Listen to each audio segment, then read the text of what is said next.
নমস্কার বন্ধুরা, আবার একটা নতুন ভিডিওর সাথে আমি সুমনা। প্রথম অধ্যায়ে 22টা শ্লোকের বিশ্লেষণ আমি আগের ভিডিওগুলোতেই করেছি। আশা করি আপনাদের ভিডিওগুলো ভালো লাগছে। আজকের ভিডিওতে থাকবে 23, 24 এবং 25 নম্বর শ্লোকের বিশ্লেষণ। তাহলে চলুন বন্ধুরা, ভিডিওটা শুরু করা যাক। শ্লোক নাম্বার 23। যজুচ্ছাম্মন অবক্ষে অহম য এত্রে অত্র সমাগত ধৃতরাষ্ট্রস্য দুর্বেদ্ধ যুদ্ধে প্রিয় চিকিৎসাব।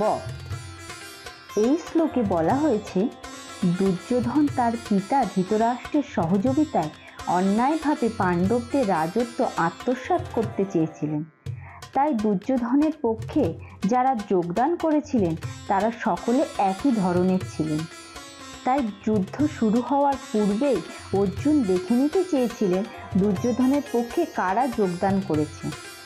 কিন্তু অর্জুন তাদের দেখতে চেয়েছিলেন বলে এটা নয় যে তাদের সঙ্গে কোনো রকম শান্তি স্থাপনে আগ্রহী ছিলেন। এটাও ঠিক যে অর্জুন এর পক্ষে শ্রীকৃষ্ণের উপস্থিতির জন্য তার জয়লাভ সুনিশ্চিত ছিল।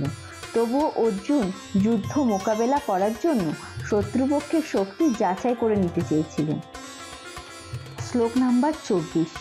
সঞ্জয় উবাচ এবং উক্ত ঋষিকেশ গুরুকেশন দ্বারো ভারত সেনায় উভয় মধ্যে স্থাপয়াত রথ উত্তম। এই শ্লোকে সঞ্জয় বললেন, এখানে অর্জুনকে গুরুকেশ বলে অভিহিত করা হয়েছে। এই গুরুকা কথার অর্থ নিদ্রা, এবং যিনি নিদ্রাকে জয় করেছেন তাকে বলা হয় গুরুকেশ।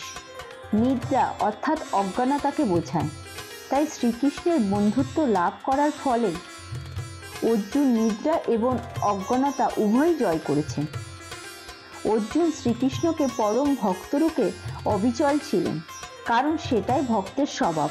শয়নে অথবা জাগরণে ভক্ত ভগবানের নাম, রূপ, গুণ এবং লীলা স্মরণ করবেন, কখনো এর থেকে বিরত থাকবেন না।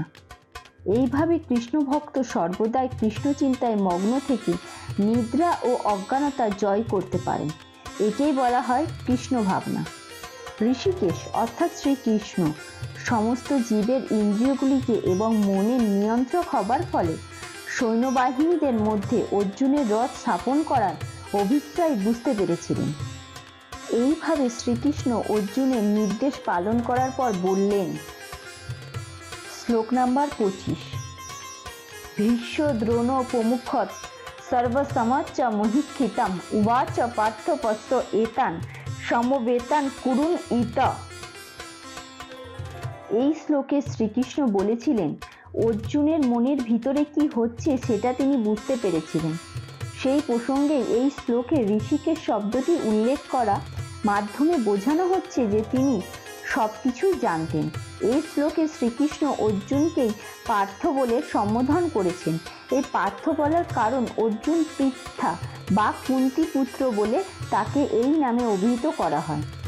সখারূপে শ্রীকৃষ্ণ অর্জুনকে জানতে চেয়েছিলেন যে যেহেতু অর্জুন তার পিতা বাসুদেবের ভগ্নী পৃথার পুত্র, তাই তিনি তার রথের সারথি হতে সম্মত হয়েছিলেন। এই শ্লোকে আমরা উল্লেখ পাই শ্রীকৃষ্ণ অর্জুনকে বলেছেন, সমস্ত কৌরবদের দেখো। এই কথার মাধ্যমে শ্রীকৃষ্ণ অর্জুনকে বলতে চেয়েছেন, তুমি কি যুদ্ধ না করে এখানেই ক্ষান্ত হতে চাইছো? শ্রীকৃষ্ণ অতি প্রিয় সখা অর্জুনের কাছ থেকে এমন আচরণ কখনোই আশা করেননি। ভগবান পরিহাসের ছলে এইভাবেই অর্জুনের মনের ভিতরে কি চলছে সেটা বলেছিলেন।